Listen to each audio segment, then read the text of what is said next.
Bonjour à toutes, bonjour à tous, bienvenue pour cette deuxième partie consacrée à Monsieur Louis de Funès.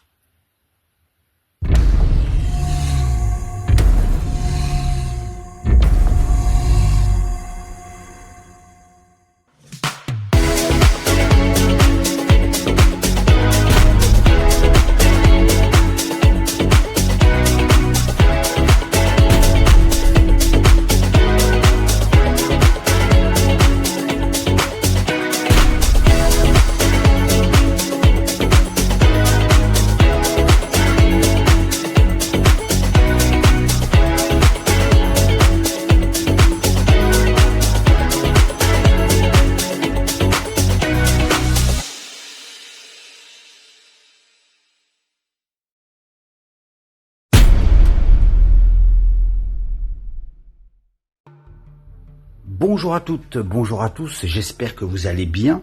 Et bien pour commencer cette nouvelle vidéo, juste avant de parler de la deuxième partie de ma collection Louis de Funès, nous allons parler donc première partie, les livres, donc toujours évidemment sur Mad Movies, le numéro 81, spécialement consacré à Dracula, Avoriaz 1993, le chef-d'œuvre de Francis Ford Coppola, avec un Mad Movies rempli encore de surprises. Alors ce qui est génial, c'est qu'à un moment on voit Evil Dead 3. Attendez, je vous montre. Voilà, il y a Branded, Fortress, et puis un reportage sur Hellraiser 3 aussi. Voilà, ça c'est un film qui était très sympathique, mais c'est vrai qu'effectivement on était loin du gore qu'il y avait dans le premier, dans le deuxième film. Mais bon, c'était un très bon film quand même. Il y avait Candyman qui était sorti aussi, donc il y avait quand même du lourd à ce moment-là. Il y avait quand même du lourd. Il y avait vraiment une programmation absolument géniale. Candyman, Hellraiser 3, Evil Dead 3, l'Armée des Ténèbres. Là, il allait pas tarder à sortir. Le Dracula. On se souvient tous de cette collection. Cette collection Universal Monsters, où il y avait donc Dracula, Frankenstein, la fiancée de Frankenstein, le fantôme de l'opéra, l'homme invisible, la momie, la créature du lac noir et le loup-garou. J'en ai deux en VHS. J'ai le loup-garou et le fantôme de l'opéra. J'espère un jour pourquoi pas y tomber sur les autres, mais c'est vrai qu'ils sont devenus très rares avec le temps maintenant. Ils ont été réédités en DVD et en Blu-ray, donc voilà, ça c'était vraiment une très belle collection. Voilà, donc le fameux Dracula de Coppola, Avoriaz 93, c'était la couverture du numéro 81. En début d'année 80, c'est courant, ouais, à début d'année 93. Et là, nous sommes avec le numéro 109, où Le Monde Perdu, la suite de Jurassic Park de Steven Spielberg, sortait au cinéma. Nous sommes en 1997, toujours. Independence Day arrivé en vidéo le 20 août 97. Je me souviens l'avoir vu au cinéma 5 fois. J'ai surtout aimé le spectacle du film. Les effets spéciaux à l'époque étaient absolument énormissimes. C'était un pied total. Et dans ce Mad Movies numéro 109, on pouvait y parler de... Et oui, la peau sur les os. La peau sur les os. Je crois qu'il y avait le Maître des Illusions aussi, il me semble, de Clive Barker. Il me semble, ils en parlaient. Millennium. Volte-face. Le chef-d'œuvre de John Woo. Pour moi, c'est le meilleur film de John Woo, tout simplement. Ça, au cinéma, c'était absolument incroyable. Mimic de Guillermo del Toro, son deuxième film après Chronos. Il y avait le fameux Event Horizon de Vaisseau de l'au-delà qui allait sortir l'année d'après en 98 avec Dark City. Celui-là est absolument superbe, de Paul Anderson. Je vous le conseille, avec Sam Neill et Laurence Fishburne. Il y a Contact de Robert Zemeckis. Et le fameux Le Monde Perdu, Jurassic Park numéro 2 avec Jeff Goldblum de Steven Spielberg, qui était très spectaculaire quand même, hein. Une belle suite. Il y avait déjà les images du vampire de John Carpenter avec James Wood. Oh là là, celui-là magnifique. Alors si celui-là vous n'avez pas vu ce film, pour ceux qui sont trop jeunes, je vous le conseille impérativement. James Wood est merveilleux, avec des répliques absolument grandioses, que je ne dirai pas, je ne citerai pas, mais vous verrez le film, vous verrez. Voilà. Les Mad Movies, le numéro 109 de Mad Movies, c'était en 1997. Ça, c'était vraiment la période absolument bénie pour Mad Movies. Le logo ici, il était plus petit, vous voyez. Et là, il était légèrement plus grand, avec cet effet un petit peu comme si c'était... C'est pas un effet 3D, mais il y a quand même des... Vous voyez, un relief dedans qui a été dessiné. Le ciné fantastique est beaucoup plus petit. Voilà nos Mad Movies d'époque, qui étaient vachement brillants, vachement plus, vous voyez. Enfin, moi, je préférais. Vraiment, cette période-là, j'adore. J'adore, j'adore, j'adore. Ensuite, nous allons parler de notre Louis. Et voilà. Alors, donc, voici ce bouquin que je vous ai furtivement montré dans la précédente vidéo. Louis de Funès, Petites et Grandes Vadrouilles de chez Robert Laffont, écrit par Jean-Marc Loubier. Celui-là, c'est un pavé, il est gros celui-là. Je crois qu'il y a combien de pages là dans celui-là là, il y en a... Ah oui, il y a 555 pages. Donc voilà. Celui-là est absolument grandiose parce qu'on nous raconte toutes les anecdotes des tournages des films de Louis de Funès. On nous raconte beaucoup de choses absolument incroyables sur le tournage de beaucoup de ces films, son ressenti, comment ça s'est passé, enfin voilà quoi. Donc ses relations professionnelles avec la plupart de certains acteurs et actrices avec qui il a tourné. C'est vraiment un livre très très très passionnant. Petites et Grandes Vadrouilles de Louis de Funès. Je pense que celui-ci doit être encore disponible, on peut le trouver facilement. Voilà, il n'est pas très cher, vous voyez, 22,50.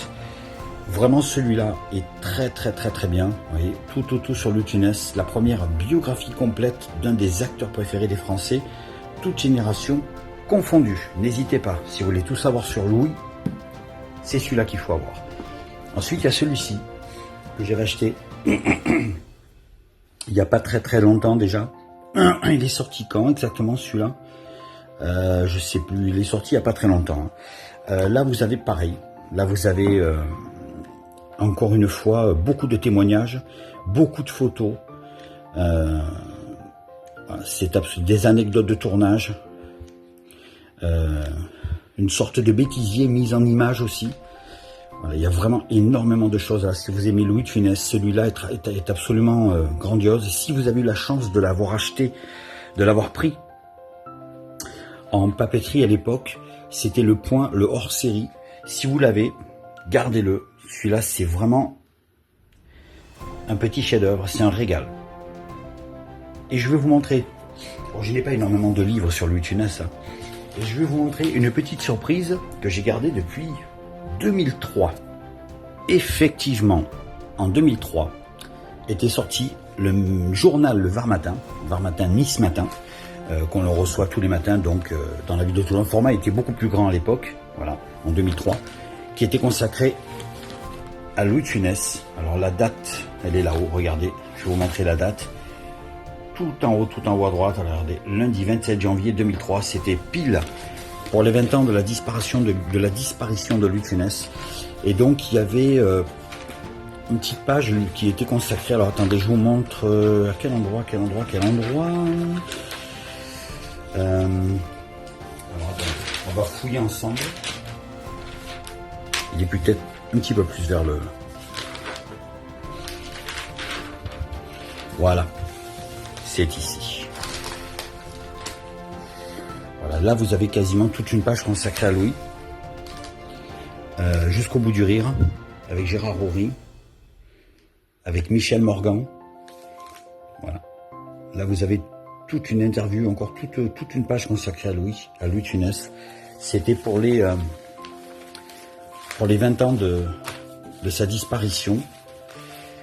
Var Matin, je l'ai gardé, c'est une pièce de collection, vous voyez, lundi 27 janvier 2003, alors que Louis nous a quitté le 27 janvier 83. Je l'ai gardé en pièce de collection, c'est la passion qui parle. Allez, on passe de suite à la suite des films.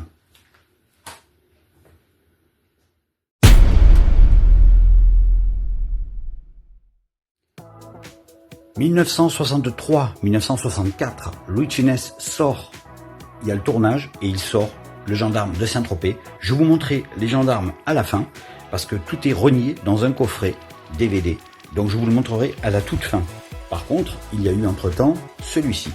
En 1964, il enchaînera avec le premier, Fantomas, avec Jean Marais, Mylène de Mongeau, et une musique de Michel Magne. La musique est absolument merveilleuse, réalisée par André Hunebelle, le fameux Fantomas, le cultissime premier film, qui est absolument grandiose.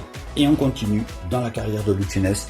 Là, exceptionnellement, il tournera un film en noir et blanc qui s'appelle Un grand seigneur, les bons vivants. Un film à sketch avec une pléiade d'acteurs. Regardez-moi ça. C'est incroyable. Louis de Funès, Bernard Blier, Mireille d'Arc, Michel Audiard, les dialogues évidemment toujours. Il y a la réalisation de Georges Lautner, Gilles Granger. Et on retrouve donc Darry Cole, on retrouve Jean Carmé, Jean Lefebvre, Bernadette Lafont. C'est incroyable. Incroyable ce casting. Un grand seigneur qui est vraiment très très bien. J'aime bien celui-là. Et on repart sur la couleur avec 1964 toujours, 65, Le Cornio de Gérard Horry. L'un des plus grands succès de tout le cinéma. Je crois que celui-là, il a dépassé les 10 millions, je crois, 10 millions d'entrées. Il me semble bien. Je ne sais même pas s'il n'en a pas fait plus d'ailleurs. Le Cornio, cultissime. La suite du Fantomas en 65. Fantomas se déchaîne. Toujours avec le même casting, même réalisateur, même compositeur de musique. Celui-là, il devient encore plus, il pousse encore plus dans les gags. Le premier était absolument fabuleux. Celui-là, il pousse encore plus au niveau des gags. Et après, ça s'enchaîne. 66, Le Grand Restaurant. Celui-là, c'est un de mes préférés. Avec un Bernard Blier absolument magnifique, grandiose. Le Grand Restaurant. Donc je connais toutes les répliques par cœur. On ne s'en lasse pas. 1966-67, Le Petit Baigneur. Celui-là aussi, il est merveilleux. Il a été tourné sur les côtes de Toulon, c'est-à-dire chez moi. Donc voilà, sur les côtes de Toulon. Exactement du côté de Tamaris et du côté de la Seigne-sur-Mer. Il y a la route de Tamaris pour aller vers la presqu'île de Saint-Mandrier. Et toutes les scènes ont été tournées là-bas. La plupart des scènes, parce qu'il y a d'autres scènes qui ont été tournées ailleurs. Mais là, oui, on les voit surtout au tout début, avec le bateau, et à la fin. Et d'ailleurs, au tout début, et à la toute fin, si vous regardez la poursuite finale, quand le bateau coule et que Louis de Funès court après Robert Derry, Castagnier, et bien tout au fond, on voit la mer, on voit Tamaris, on voit la Seigne-sur-Mer, et on voit surtout au fond les collines. C'est le Mont Faron. Le Mont Faron qui est tout en haut, et au pied du Mont Faron, mais vous avez la ville de Toulon, tout simplement. Voilà. Le Petit Baigneur, un film rempli de gags, tout le temps, ça n'arrête pas. 1967, celui-ci a reçu le ticket d'or du cinéma, Les Grandes Vacances de Jean Giraud. Voilà, celui-là absolument magnifique. Celui-là, il est grandiose aussi. Alors, c'est le genre de film comme Le Petit Baigneur de Robert Derry. Ça, c'est le genre de film qu'il faut regarder en plein cœur de l'été. Il faut regarder ça en été, vous vous régalez. L'hiver aussi, Mais là, on est vraiment dans une saison d'été. Et vraiment, enfin, ces deux films-là sont absolument... Je les considère un petit peu comme deux films jumeaux. Ils se ressemblent. C'est rempli de gags tout le temps. 1967, 68, Fantomas contre Scotland Yard, le 3e épisode où Louis de Funès est totalement déchaîné. Il pique même un peu la vedette à Jean Marais, malheureusement, malgré lui. Mais c'est vrai que Mylène de Mongeau est absolument géniale aussi dans le film.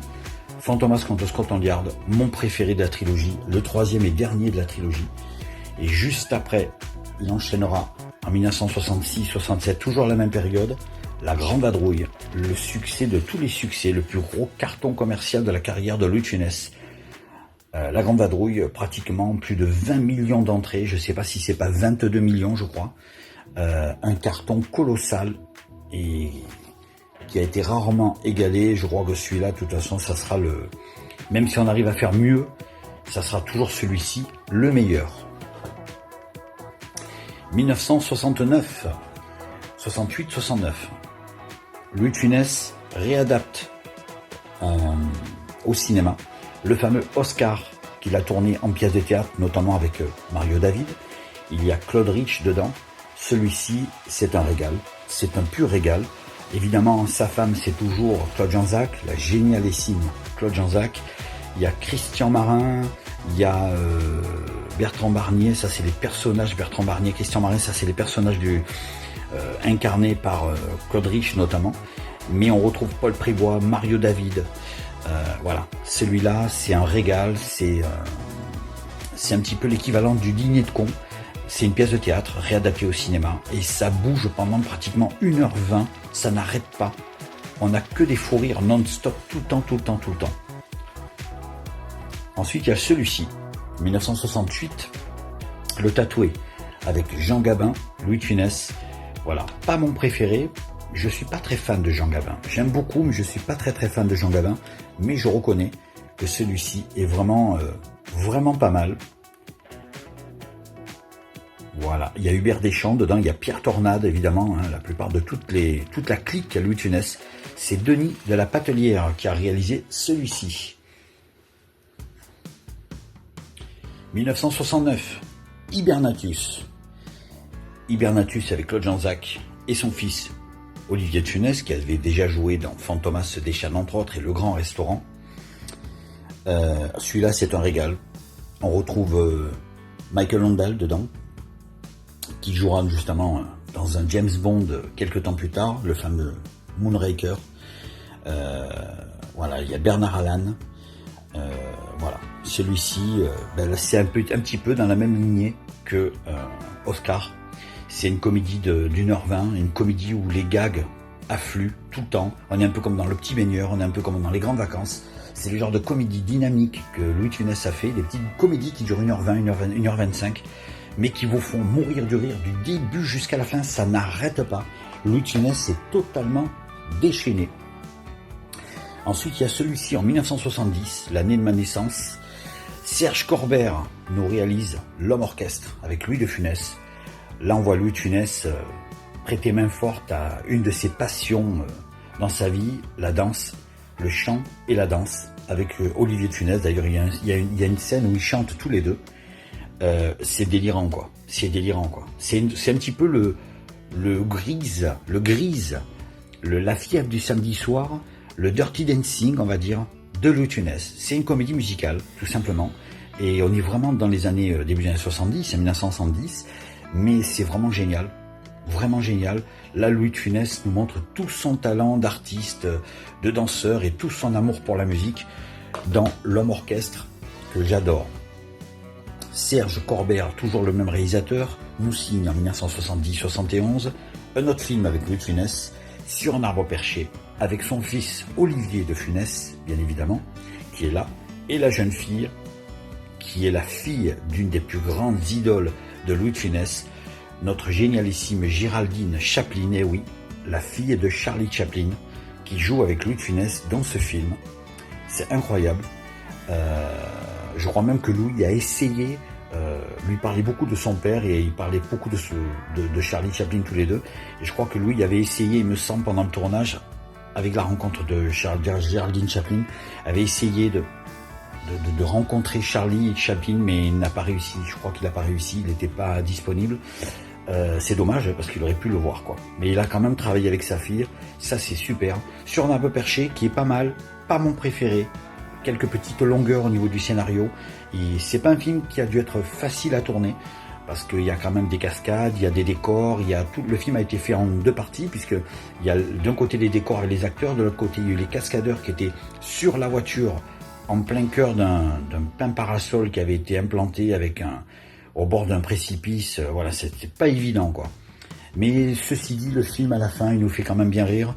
La fin est un petit peu nostalgique, certes, mais c'est quand même un très bon film dans la carrière de Louis de Funès. 71, Joe, de Jean Giraud, qui avait travaillé avec Louis de Funès avec Les Grandes Vacances et notamment la saga des gendarmes. Joe. Alors là, on va dire que c'est la comédie la plus sombre, la plus noire que Louis nous ait fait.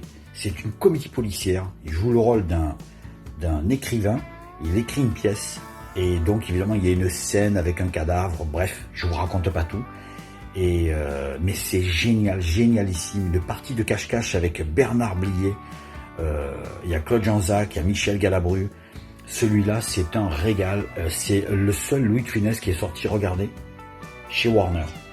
C'est le seul. Les autres sont sortis chez Gaumont, chez Canal+, entre autres. Mais là, voilà. C'est le seul Louis de Funès sorti chez Warner. Joe, 1971. Sublime. 1971. Il devait y avoir André Bourvil qui devait tourner avec Louis, son troisième film après Le Cornio et après La Grande Vadrouille. Malheureusement, il nous quitta en 1970. Donc Yves Montand remplace André Bourvil dans La folie des grandeurs, avec un Louis de Funès totalement déchaîné, réalisé par Gérard Horry, à qui l'on doit évidemment Le Corneau, La Grande Vadrouille, Le Cerveau avec Belmondo et Bourvil, celui-ci entre autres, et juste après il y aura Les Aventures de Rabbi Jacob. Voilà, celui-là, bon, je crois qu'on a tout dit sur ce film, hein. Ce film est absolument grandiose. C'est un des Louis de Funès les plus longs, hein. Je crois qu'il fait pas tout à fait 2 heures, mais il fait bien 2 heures moins de quart, 1h45, 43. C'est un Louis de Funès qui est assez long, d'habitude c'est des films d'1h30, 35. Celui-là il fait bien 2 heures moins de quart. Et puis, je vous montre les 2 éditions que j'ai sur Les Aventures de Rabbi Jacob, un film que j'adore. Les voilà. Alors je vous pose celui-ci, je vous montre celui-là, c'est tout simplement l'édition simple des Aventures de Rabbi Jacob. Vous voyez, les illustrations sont absolument magnifiques, avec Claude Giraud, c'est toujours Daniel Thompson qui écrit les scénarios, Claude Pieplu, Jacques François, Dalio, qui joue le rôle de Rabbi Jacob d'ailleurs, Suzy Delair, qui joue le rôle de la femme de Louis de Funès dedans, la dentiste, c'est elle. Là vous avez donc l'édition simple, et là vous avez l'édition collector, et oh là, regardez, c'est brillant, regardez, c'est un petit peu en 3D, c'est super beau, hein. L'arrière, voilà, et je vous montre un petit peu comment elle est faite, cette édition, superbe édition, dans un fourreau cartonné absolument magnifique, un boîtier cartonné magnifique. Il y a le petit fascicule, avec les crédits, voilà, le coffret, avec les 2 DVD, le film et les bonus. Anecdotes de tournage, making of, bêtisier. C'est vraiment, il y a des interviews magnifiques. Miu Miu, Suzy Delair, Jacques-François, Claude Pieplu, Claude Giraud, Louis de Funès. C'est un coffret merveilleux. Et là vous avez un livre sur tout le tournage du film. Un pur chef-d'œuvre, la scène des chewing-gums, ils en parlent, là, regardez. Image par image. Voilà. Le collector des Aventures de Rabbi Jacob, que je vous conseille, si vous êtes trop jeune et vous ne connaissez pas ce film, jetez-vous dessus. Ensuite, on continue la collection Louis de Funès, 1976. Alors après Rabbi Jacob, il fera la valse des toréadors, donc c'est une pièce de théâtre. Malheureusement, en 74, on va dire, Louis de Funès est pris d'une première crise cardiaque, malheureusement. Il devait tourner Le Crocodile, un nouveau film qui était prévu, malheureusement ça ne se fera pas. Et en 1975, il fera une 2e crise cardiaque, donc il en a fait une double. Et malheureusement, là, sa carrière sera un petit peu en stand-by pendant quelques temps. Il se reposera, son cœur est fragile. Mais en 1976, il reviendra avec les productions Christian Fleischner, L'île ou la cuisse, pourquoi pas. Mais l'aile, c'est mieux quand même, hein. L'aile ou la cuisse avec Coluche. Et oui, notre cher Coluche qui avait déjà tourné dans Les WC était coincé de l'intérieur ou de l'extérieur, je sais plus, c'est avec Jean Rochefort. Et ça, c'est son 2e film. Coluche, Louis de Funès, de Claude Zidi, le futur réalisateur Claude Zidi, évidemment, des Sous-Doués notamment, hein. L'aile ou la cuisse, absolument magnifique. Celui-là est absolument grandiose. C'est la seule rencontre, le seul moment où Louis de Funès et Coluche ont tourné ensemble. Voilà, ça c'est un film absolument inoubliable. 1976, Louis de Funès est de retour. Il nous fera 2 nouveaux gendarmes aussi, je vous en parlerai après. Entre-temps, il y aura celui-ci, La Zizanie avec Annie Girardot, de Claude Zidi toujours. Un film qui est considéré comme un film moins bon par rapport à sa filmographie. Moi j'adore celui-là, je l'avais vu à la télé quand j'étais gamin. Et je ne m'en lasse pas, je trouve que le film est très bien fait. J'adore ce film, Annie Girardot est magnifique dedans. Il forme un très beau couple cinéma. Entre-temps, il y aura eu un autre gendarme, le gendarme les extraterrestres, mais il y aura eu celui-là en 1980, où Louis de Funès avec Michel Galabru, notamment Bernard Ménez. Il y a Bernard Ménez dans ce film, il y a Claude Jansac bien évidemment aussi, le fameux L'Avare, l'adaptation de Molière. Moi je me souviens, hein, Molière à l'époque, à l'école, avec les petits livres de poche de Molière, il y avait L'Avare, les fourberies de Scapin, il y avait... qu'est-ce qu'il y avait encore? Le bourgeois gentilhomme, il y avait le malade imaginaire, il y avait Tartuffe, on avait vraiment appris la plupart des pièces de Molière à l'école.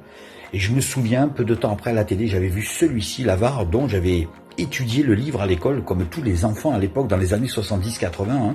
Je suppose que tous ceux qui sont de ma génération doivent s'en rappeler.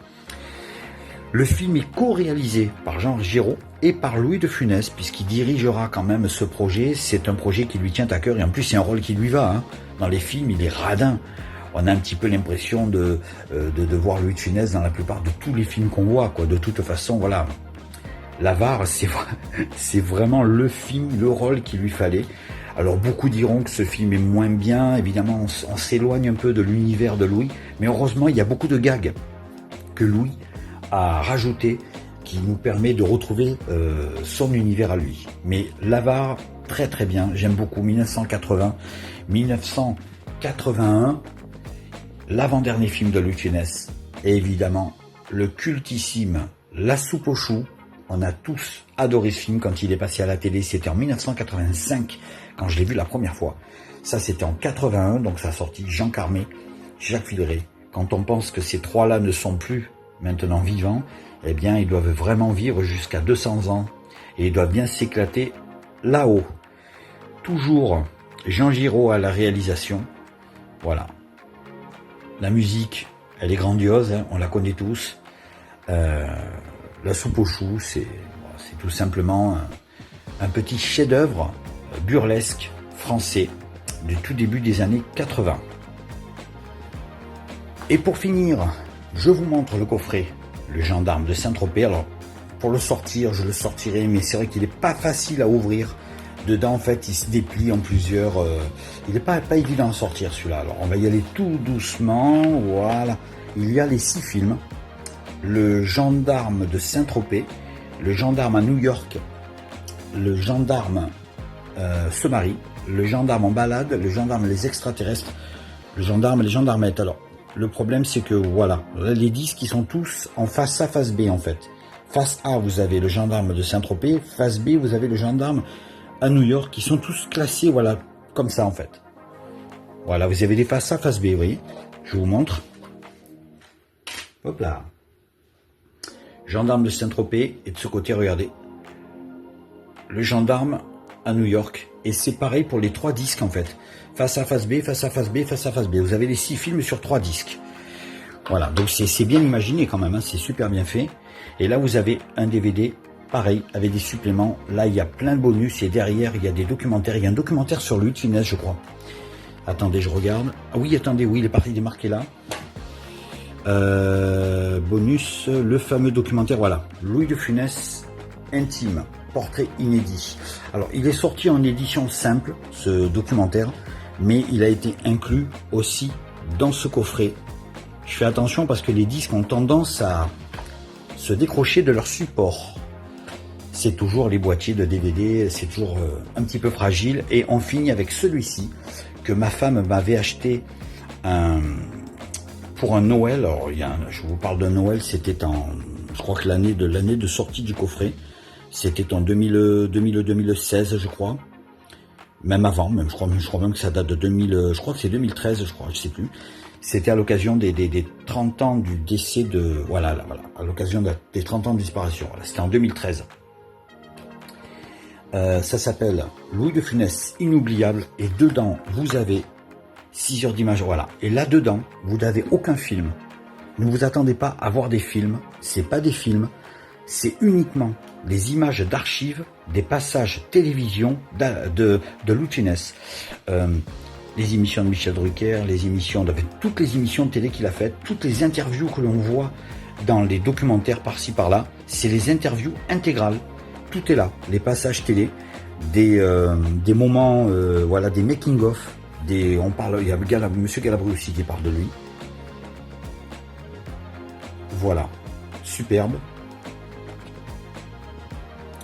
Et je crois qu'il y a une intervention de André Lamy, il me semble. Je crois que c'est dans ce documentaire, c'est dans ce coffret qu'il y a André Lamy, il me semble. Hein. Je sais pas si c'est... non, je crois que c'est là. Il me semble bien, ouais. Voilà. Donc c'est un coffret vraiment qu'il faut avoir si vous aimez Louis. pour lui rendre hommage. Voilà, ce coffret est absolument magnifique. Beaucoup d'images d'archives et d'images très très rares de Louis de Funès. Celui-là, voilà, il est très très bien.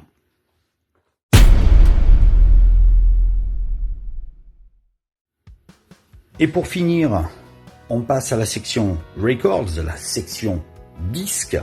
Et je vous ai promis de vous montrer ce petit coffret que beaucoup d'entre vous ont dû se procurer, je pense. Louis de Funès, musique de film, 63-82. À pratiquement quelques musiques de films près, vous avez la totale. Alors je vous montre bien le petit coffret dans son intégralité. Voilà. Et là vous avez tout ça. Il y a pratiquement beaucoup de BO, beaucoup de génériques, énormément. Et même tous les titres en bonus avec des chansons, des versions chantées par Louis de Funès. Évidemment, vous avez aussi les morceaux, des maquettes de tournage. Vous avez des morceaux, des démos tout simplement. Il y a, alors attendez, je sais qu'il y a la chanson avec Louis et son fils. Alors je sais qu'elle est là, hein, la fameuse chanson de... Elle est vers ici, ouais, tout est noté là. Le Cornio, Pouic, avec des images magnifiques, Jean-Pierre Mariel, ça c'est Faites sauter la banque. Un petit stickers. Le deuxième. Là aussi pareil, le gendarme en balade, hop. Là l'homme orchestre. Et je crois que c'est dans celui-là, on entend justement la plupart de tous les morceaux. Il y a de 1 à 7. Il n'y a pas que ça. Hein. Il y a peut-être 5-6 morceaux pour l'homme orchestre. Il y a 5-6 morceaux. Enfin bref, voilà. C'est vraiment complet. Le 4e disque, avec la soupe aux choux, gendarme et gendarmette. Donc vous avez au moins 3-4 titres, même plus des fois. Et là, vous avez tout ça à la fin. Avec des Fantomas, des versions remixées. La soupe aux choux. Et là, vous avez le petit livret. Avec des photos grandioses que je vous montre. Voilà, là aussi, encore beaucoup d'anecdotes sur le film. François de Roubaix, c'est lui qui a fait toutes les musiques de l'homme orchestre, qui malheureusement est décédé très jeune. Il lui rend hommage dans ce petit livret. Les préparations, les aventures de Rabbi Jacob, la bande originale du film. Les images de tournage, encore une fois, je vous montre, c'est un véritable régal. Le tatoué, avec Jean Gabin, Michel Magne, pendant l'enregistrement de Fantomas contre Scotland Yard.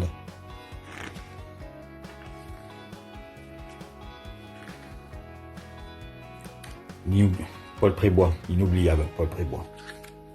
Et là, vous avez tous les crédits. Voilà. Superbe. Voilà. Ce petit coffret, je rangerai après. Voilà, ce petit coffret, je pense qu'il doit être encore disponible à la Fnac. Je vous le conseille vraiment. Il est vraiment très bien. Il est ultra complet. Sur la bande originale, toutes les bandes originales de films de Louis de Funès, pratiquement de 62, 63 jusqu'à à peu près 82.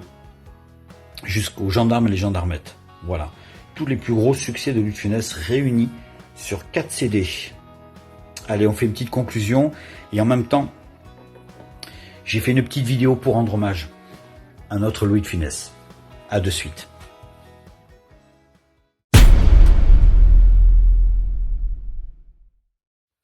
Et bien voilà, j'espère que cette petite vidéo sur Louis de Funès vous a plu. J'ai fait un petit montage avec plein de petites images en rendant hommage à Louis de Funès que je vous mets tout de suite pour la fin. Et je vous souhaite à toutes et à tous bonne journée ou bonne soirée en fonction de quand vous regarderez cette vidéo. Et je vous fais de gros bisous les mads. À très bientôt, vendredi prochain, 20 h, pour de nouvelles aventures. Ciao!